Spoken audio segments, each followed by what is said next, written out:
Isinangalan po sa ilang personalidad na iniuugnay sa flood control scandal ang mga paputok. Merong Curly and Sara Diskaya at may paputok ding Zaldico. Nasa frontline ng balitang yan, si mobile journalist Merrimon Reyes.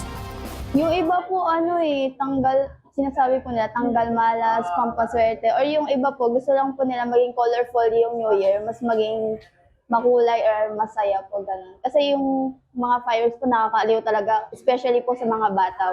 Sa tinaguriang fireworks capital of the Philippines na Bocaue, Bulacan, hindi lang Pasko ang dama, kundi pati ang nalalapit na bagong taon sa dami ng taong namimili ng paputok. Kabilang na dyan sina Camilo Notorio na bumiyahe pa ng mahigit 6 na oras. Mahal daw kasi kung sa kanila sila bibili. Taga Quezon po, bibili ng paputok. Ito, 1,000 rounds. Murang-mura, 1,000. Mas mura po, walang traffic. Yun po ang hinabol namin. Sa ngayon, nasa regular na presyuhan pa rin ang mga paputok.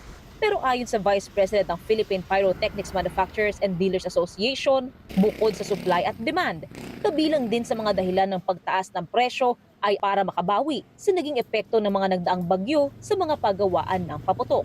Dagdag pa niya, kalaban pa nila sa merkado ang mga nagbebenta ng mga illegal na firecracker gaya ng mga paputok na Super Lola, Goodbye Philippines at King Kong.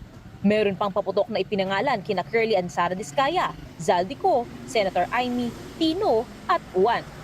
Hindi naman namin sila miyembro. Hindi naman namin, and yet they are the ones destroying our sector. May mga dangerous effects. Yung mga, halimbawa, yung sinasabi nilang mga dart bomb and all. If you throw that sa crowd, alam mo yon, hindi naman, and then sisisihin na naman nila yung sector.